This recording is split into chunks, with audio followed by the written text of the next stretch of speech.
Bismillahirrahmanirrahim.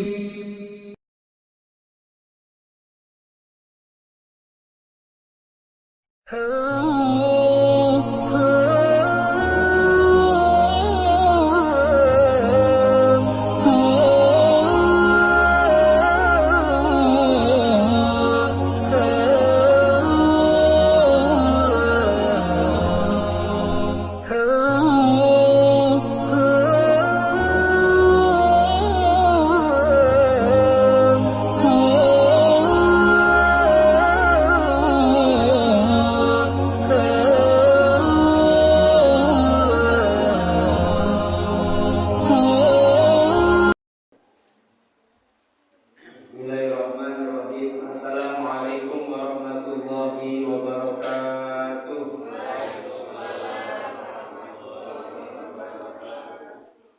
Bismillah, walhamdulillah, wassalatu wassalamu ala rasulillah sayyidina Muhammad ibn Abdillah wa ala alihi wa sahbihi wa man wala, la hawla wa la quwwata illa billah.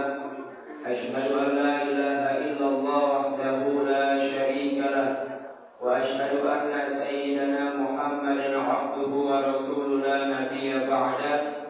Allahumma shalli ala sayyidina Muhammadin wa ala alihi wa ashabihi ajma'in wa man tabi'ahum bi ihsanin ila yaumiddin, amma ba'du.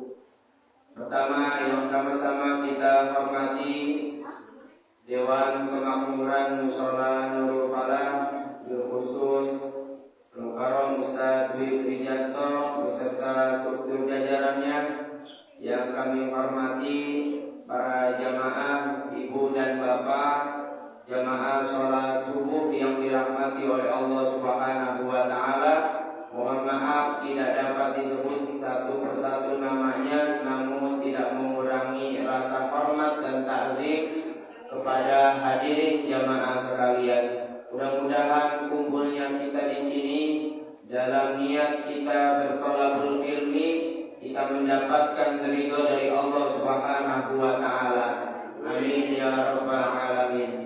Hadirin jamaah yang dirahmati oleh Allah Subhanahu wa Ta'ala, puji dan syukur kehadirat Allah Subhanahu wa Ta'ala, salawat dan salam terlimpah curahkan kepada kekasihnya baginda agung Nabi besar Muhammad sallallahu alaihi wasallam, kepada para sahabatnya, para keluarganya, para pengikutnya, hingga kita umatnya. Mudah-mudahan kelak di yaumil qiyamah nanti kita meraih syafaat dari baginda Nabi besar Muhammad sallallahu alaihi wasallam.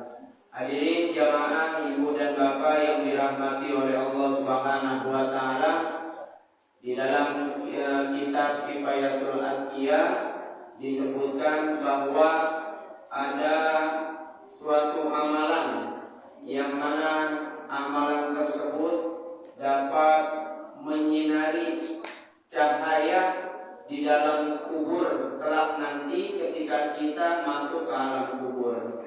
Salah satu amalan tersebut adalah memperbanyak baca sholawat. Kata baginda Nabi, man aktsara minas sholati alayya, barang siapa yang memperbanyak, orang yang memperbanyak membaca sholawat kepadaku, fa innaha, maka sesungguhnya sholawat yang ia baca, nurun fil qalbi, nurun fil qabri, akan menjadi cahaya di dalam kubur. Wa nurun ala sirati, dan sholawat yang kita baca kepada Nabi Muhammad itu akan menjadi cahaya di atas jembatan sirat, dan juga akan menjadi cahaya nurun fil jannah, cahaya di dalam surga. Tuh, makanya kita sholawat mah gampang. Paling ringannya atau paling mudahnya sholawat, Allahumma sholli ala sayyidina Muhammad wa ala ali sayyidina Muhammad. Dan banyak sholawat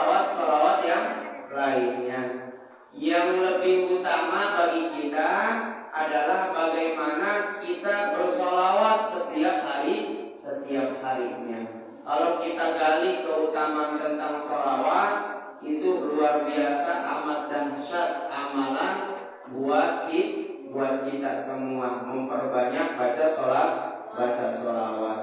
Hadirin jamaah, ibu dan bapak yang dirahmati oleh Allah Subhanahu wa taala, kita lanjutkan pada pertemuan pagi hari ini kajian kitab Shahihul Ibad yang mana yang dikarang oleh Syekh Nawawi Al-Antani. Kita sudah masuk kepada maqalah yang ke-24. Maqalah yang ke-24 di mana di sini isinya qala Nabi sallallahu alaihi wasallam. Nabi Muhammad sallallahu alaihi wasallam bersabda, aslu jami'il khotoya hubbud dunya. Dasar setiap kesalahan hubbud dunya itu adalah mencintai dunia. Jadi pangkal dari sebuah kesalahan, pangkal dari setiap keburukan, pangkal dari setiap dosa yang kita lakukan itu ketika kita sudah mencintai dunia. Wa hiya mazada 'anil hajah, yakni ketika dunia ini kita mengambil lebih dari kebutuhan kita. Tuh, ya Pak, ini Bapak Ibu harus kita perhatikan ini. Berarti awal mula dosa yang kita lakukan, keburukan yang kita lakukan, kesalahan yang kita lakukan itu karena kita mencintai dunia. Nah, ini nasihat yang pertama. Yang nasihat yang kedua kata baginda Rasul, wa aslu jami'il fitani, dan dasar pangkal sebab setiap fitnah, malapetaka, bencana itu muncul karena apa? Man'ul usri wa zakati, yakni mencegah, menolak daripada membayar 1/10 dan membayar zakat. Jadi ada dua nasihat di sini yang perlu kita perhatikan, bahwasanya dasar pangkal sebuah kesalahan itu ketika kita mencintai dunia, dan timbulnya fitnah itu disebabkan karena kita mencegah daripada membayar zakat. Ogah bayar zakat bakalan timbul fitnah, bakalan timbul malapetaka serta bencana. Nah, dua pelajaran ini nih Pak. Yang pertama, cinta dunia. Ibu bapak yang dirahmati oleh Allah Subhanahu wa taala, di dalam kitab yang lainnya, di sini saya bawa kitab Sayyidus Salikin karangan Abdul Somad Al-Falimbani, Syekh Abdul Somad Al-Falimbani, yang dikatakan bahwasanya Rasulullah Shallallahu Alaihi Wasallam bersabda, hubbud dunya rasul kulli khati'atin. Cinta dunia itu menjadi pangkal kepalanya daripada setiap kesalahan. Jadi kesalahan-kesalahan yang kita buat itu atas sebab kita terlalu cinta sama dunia. Sampai di sini ada dikatakan oleh salah satu sahabat baginda Nabi, Zaid bin Arqam namanya. Zaid bin Arqam pernah bercerita seperti ini. Kunna ma'a Abi Bakr As-Siddiq. Aku dulu bareng-bareng. Aku lagi bareng sama Abu Bakar As-Siddiq radhiyallahu anhu. Pada bisyarabin fa'ata bima'in wa asalin. Lalu Abu Bakar As-Siddiq meminta minuman, fa'ata bima'in wa asalin. Lalu didatangkan itu minuman serta didatangkan madu. Falamma adnahu min famihi baka ashabuhu. Ketika Abu Bakar As-Siddiq mendatangkan minuman tersebut ke mulutnya, maka dia menangis, seketika menangis. Fabaka ashabuhu, lalu para sahabat pun ikut menangis. Fasakatu wa masakata. Lalu ketika para sahabat terdiam dari nangisnya, dan tidaklah terdiam dari nangisnya Abu Bakar As-Siddiq, summa adu wa baka hatta zannu annahum la yaqdiruna ala mas'alatihi. Sampai-sampai ini para sahabat Abu Bakar yang melihat menyaksikan Abu Bakar, kenapa kok lagi minum, ketika minuman sudah sampai ke mulut, udah pengen ditenggak doang itu, nangis. Para sahabat pun ikut nangis. Lalu para sahabat diam dari nangisnya, Abu Bakar tetap nangis. Sampai-sampai para sahabat mengira tidak ada satupun para sahabat yang dapat mendiamkan daripada Abu Bakar As-Siddiq. Summa masaha ainan. Lalu Abu Bakar As-Siddiq mengusap daripada derayan air matanya. Fakulna, lalu para sahabat, lalu kami berkata kepada Abu Bakar As-Siddiq, ya Khalifah Rasulullah Sallallahu Alaihi Wasallam, wahai Khalifah Rasulullah Sallallahu Alaihi Wasallam, malladhi abqaka, apa yang menyebabkan engkau menangis? Apa yang menyebabkan engkau menangis? Kenapa? Ada apa gerangan wahai Abu Bakar? Qala, lalu Abu Bakar pun berkata, kuntu ma'a Rasulillah Sallallahu Alaihi Wasallam. Dulu aku bersama Rasulullah Sallallahu Alaihi Wasallam. Ini Abu Bakar As-Siddiq, salah satu sahabat yang ngintilin kemana baik Rasulullah Sallallahu Alaihi Wasallam pergi. Tahu ngintilin kata Bu? Ikutin itu, paling setia itu sahabat Abu Bakar As-Siddiq. Makanya gelarnya As-Siddiq. Apa gelar As-Siddiq? Orang yang jujur, orang yang membenarkan. Peristiwanya adalah ketika Rasul di Isra Mi'rajkan, yang paling pertama membenarkan kejadian Isra wal Mi'raj adalah sahabat Abu Bakar. Kata Abu Bakar, apapun yang sumbernya dari Nabi, itu saya selalu orang yang pertama kali mempercayainya. Tuh gitu ya kata Abu Bakar. Dulu peristiwanya ditanya dia Al-Hafidh Quraisy, ya Abu Bakar, ente memang percaya Nabi Muhammad itu Isra melakukan perjalanan cuma semalaman dari Mekah ke Palestina, terus dari Palestina langsung naik ke langit. Percaya nggak itu? Percaya, saya mau. Berarti sama-sama gila kata begitu. Kata kafir Quraisy itu. Ya, pokoknya kalau dari Nabi Muhammad saya percaya aja gitu. Ya kata Abu Bakar. Lalu Abu Bakar bercerita kenapa yang menyebabkan dia menangis. Aku dulu bersama Rasulullah, fara'aituhu yarfa'an nafsihi syai'an. Lalu aku menyaksikan Rasulullah menolak dari dirinya sendiri akan sesuatu, walam araf ma'ahu ahadan, dan aku tidak melihat bahwasanya di hadapan Rasulullah itu tidak ada satupun seseorang. Jadi Abu Bakar kaget, ini Rasulullah lagi nolak apaan? Sama siapa? Gitu. Dia nolak sama siapa? Gitu. Fakultu, lalu aku berkata kepada Rasulullah, ya Rasulullah, malladhi tadfa'u an nafsika. Apa, wahai Rasulullah, apa yang menyebabkan engkau menolak apa dari diri engkau? Begitu ya, kata Abu Bakar.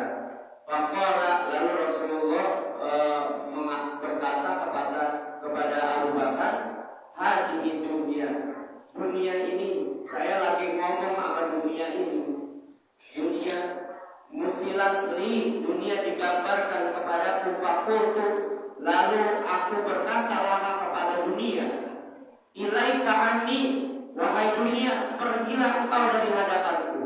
Pergi dunia, diusir ke dunia. Summa raja'at, kemudian ketika dunia ini pergi, dia kembali lagi, lalu mengatakan, faqalat innaka in afalta minni walam yaflat minni min ba'dika. Kata dunia begini, sesungguhnya engkau telah melepaskan aku, engkau telah melepaskan dariku, begitu. Walam yaqraf minni min ba'dika, dan aku tidak akan melepaskan daripada orang sesudahmu, begitu. Artinya Rasulullah melepaskan dirinya dari dunia ini. Dan kata dunia, engkau boleh lepas dariku, tapi orang sesudah engkau tidak akan lepas dariku. Tuh, ya, ini ancaman dunia. Ini sebuah peringatan buat kita bahwa manusia ini kagak bisa lepas dari dunia. Makanya, yaitu alasannya cinta dunia ini akan menyebabkan banyak kesalahan. Karena dunia adalah suatu pangkal kesalahan. Ya, bagaimana dunia ini kita tidak cintai? Kalau kata baginda Nabi, inna dunya hulwatul khadra. Dunia ini manis, udah manis, hijau lagi. Kan orang kalau melihat yang hijau masih segar. Benar nggak Pak? Iya, kalau yang melihat manis juga segar. Siapa coba yang kagak suka manis? Dunia ini manis, udah manis, hijau. Wa inna Allaha mustakhlifakum fiha. Dan Allah telah menjadikan engkau khalifah di muka bumi ini. Fanazir kaifa ta'malun. Maka perhatikanlah apa yang engkau kerjakan. Wa inna bani Israil lamma basatat lahum dunya wa ma hadath fil hilya wan nisa wat tin wa thiyab.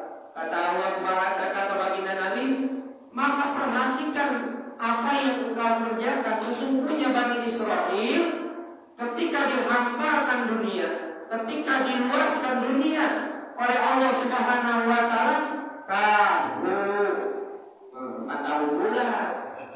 tahu mereka menjadi sesat fil hilyah karena bersenang-senang dengan pakaiannya, wanita dan perempuan-perempuannya, gitu. Wasia dan kain-kain yang bagusnya, dia senang-senang.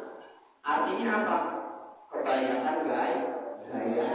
Tuh ya, ketika diberikan dunia, ketika diluaskan dunia, maka banyak gayanya. Maka Bani Israil menjadi tersesat di jalan Allah Subhanahu wa ta'ala. Berarti dunia ini salah satu rintangan yang harus kita hadapi. Jangan sampai dunia ini dapat menyesatkan kita. Ibu jamaah hadirin yang dirahmati oleh Allah Subhanahu wa ta'ala, itu pelajaran nasihat yang harus kita ambil. Bahwasanya cukup kita jadikan dunia ini mazra'atul akhirah, ladang daripada akhirat. Kalau ladang biasanya kita garap. Setelah kita garap, kita tanemin. Habis kita tanemin akan menuai itu kita. Habis nanam kita menuai. Kalau dunia ini kita tanami dengan kebaikan, maka kita pun akan menuai kebaikan. Di mana? Di akhiratnya Allah Subhanahu wa ta'ala. Maka pilihlah akhirat daripada dunia ini. Sebagaimana Rasulullah SAW juga pernah menasihati kita dalam hadisnya. Kata Rasul, man ahabba dunyahu, siapa orang mencintai dunianya, adorra bi akhiratihi, maka akan memadorotkan daripada akhiratnya. Ya. Jadi kalau dia cinta dunia akan membahayakan akhiratnya. Wa man ahabba akhiratahu adorra bi dunyahu, dan orang yang mencintai akhirat maka dunianya akan menjadi bahaya. Ya. Artinya apa? Akhirat mengalahkan dunia. Fa'asaru mayabqon ala mayabna, maka pilihlah kalian mana sesuatu yang kekal, mana sesuatu yang hanya fana, hanya sementara. sementara, maka pilih. Udah Allah siapkan dunia, udah Allah siapkan akhirat. Tinggal kita pilih mau dunia atau mau akhirat. Mau sesuatu yang kekal, kalau kebahagiaan itu kekal buat kita, apa mau kebahagiaan yang hanya sementara? Kebahagiaan yang kita dapat cuma sementara. Di mana? Di dunia. Kalau bahagia sementara. Benar nggak, Bu? Iya. Pantaslah kata Allah kan begini. Dunia ini cuma mata ulur. Apa sih mata ulur? Cuma apa? Cuma tipu daya. Gimana orang kagak ketipu coba? Mobil yang dia punya, rumah yang dia punya, bini yang dia punya bini kan? Iya, bini yang dia punya. Apapun yang dia punya di dunia ini, bagaimana dia kagak ketipu? Ketika dia udah berpindah ke alam kubur, agak ada yang di bawah satu pun, benar nggak? Iya, kayak orang mimpi gitu. Semalam saya mimpi yang benar, punya mobil, punya rumah, rumah megah banget ya pokoknya. Itu rumah berhektaran kayak istana begitu ya. Tapi ketika bangun, udah hilang semuanya. Tuh, begitu. Itulah yang dimaksud dunia ini hanya tipu daya. Makanya jangan sampai kita mencintai dunia melebihi batas kecintaan kita. Kalau orang udah lebih cintanya, itu udah ditaruh di dalam hati. Benar nggak? Bapak sama ibu nih, kalau cintanya sama bapak udah masuk ke dalam hati, udah kagak mau tuh ibu-ibu ditinggal sama suaminya. Wah, jangan tinggalin saya, Pak. Bagaimanapun keadaannya, aku tetap setia padamu. Gitu kan? Iya. Dan tetap kekeh gitu. Ya kalau udah masuk ke dalam hati. Tuh, hati-hati sesuatu yang masuk ke dalam hati. Ketika kehilangan daripada sesuatu yang udah masuk ke dalam hati, itu berat, bisa menyebabkan orang stres. Benar nggak, Pak? Karena sakit hati ini inti daripada manusia. Siapa yang bilang? Baginda Nabi yang bilang, ala inna fil jasad mudghah. Begitu kan? Sesungguhnya ketahuilah wahai manusia, kalian nih umatku, para sahabatku, ketahui sesungguhnya di dalam jasad ini terdapat segumpal daging. Wa in saluhat. Kalau daging tersebut benar, bakalan benar. Kalau rusak, bakalan rusak. Apa itu? Wa hiya al-qalbu. Daging itu adalah hati. Kalau hatinya udah cenderung dunianya udah. Mau yang haram, mau yang halal, mau yang subhat, udah diambil terus karena udah kagum cinta sama dunia. Iya, kalau kehilangan sakit hati. Kayak orang pacaran udah masuk ke dalam hati gitu ya kan, diputusin, wah kejar-kejar itu sakit hati, nggak hilang-hilang, move on-nya lama gitu ya. Tahu move on nggak ini? Mama tahu move on nggak? Baliknya lama, balikin kondisi lagi gitu. Itu karena kalau cintanya udah di dalam hati. Makanya kata Abu Bakar As-Siddiq, letakkan dunia di tanganmu, jangan engkau letakkan dunia di hatimu. Artinya apa?